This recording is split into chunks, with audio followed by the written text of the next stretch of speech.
রাজনৈতিক প্রেক্ষাপটে পরিকল্পিতভাবে এবং কিছু সুবিধা অন্বেষী মানুষ বাংলাদেশে আইন শৃঙ্খলা পরিস্থিতির অবনতি করার জন্য আপ্রাণ চেষ্টা করছে। প্রিয় ভাইরা, আমরা দেখছি নারী নির্যাতিত হচ্ছে, আমরা দেখছি শিশুরা নির্যাতিত হচ্ছে, আমরা দেখছি দোকানপাট থেকে বের হলেই মানুষ সন্ত্রাসের শিকার হচ্ছে, আমরা দেখছি রাস্তাঘাটে বের হলেই হাঁটতেই ছিনতাইকারীরা ছিনতাই করছে। একদম কিছুদিন আগে এই লালদিঘির পারে আমরা দেখেছি আমার ভাইয়ের কাছ থেকে ছিনতাইকারীরা ছিনতাই করে তার সম্পদ নিয়ে গেছে। প্রিয় ভাইরা, ঠিক একইভাবে আমরা দেখেছি হাসপাতাল রোডে মহিলার উপর সন্ত্রাসী হামলার মাধ্যমে ছিনতাই করা হয়েছে।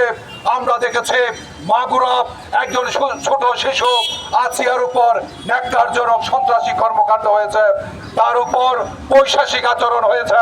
প্রিয় ভাইরা, তার ধারাবাহিকতায় বাংলাদেশের ঢাকা শহরে, রাজধানীতে, চট্টগ্রামে, সিলেটে বিভিন্ন জায়গায় বিভিন্ন সময় সন্ত্রাসে অমানবিক কর্মকাণ্ড, নারীদের উপর নির্যাতন, শিশুদের উপর নির্যাতন সংঘটিত হচ্ছে। প্রিয় ভাইরা, আমরা আজকে খেলাঘর কক্সবাজার জেলা শাখার পক্ষ থেকে সেই সমস্ত কর্মকাণ্ডের তীব্র নিন্দা জানাচ্ছি।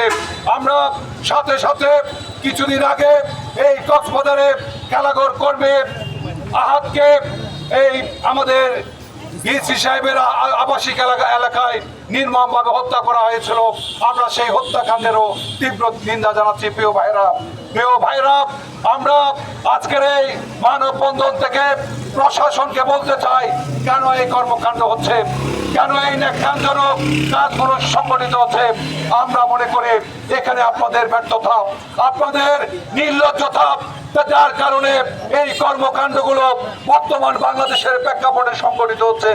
আমরা দেখেছি পুলিশ জানার পরেও কোনো ব্যবস্থা নেয় না, প্রশাসনের কর্মকর্তারা জানার পরেও কোনো ব্যবস্থা নেয় না, যার কারণে আমার ভোট, আমার শিশু, আমার সন্তান প্রতিনিয়ত নির্যাতিত হচ্ছে, আমার ভাই হত্যার শিকার হচ্ছে।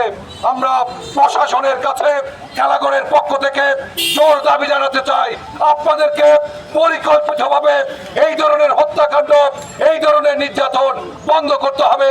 না হলে বাংলাদেশের মানুষ আবারও সংগঠিত হয়ে পুনরায় 5ই আগস্ট সৃষ্টি করবে আপনাদের বিরুদ্ধে।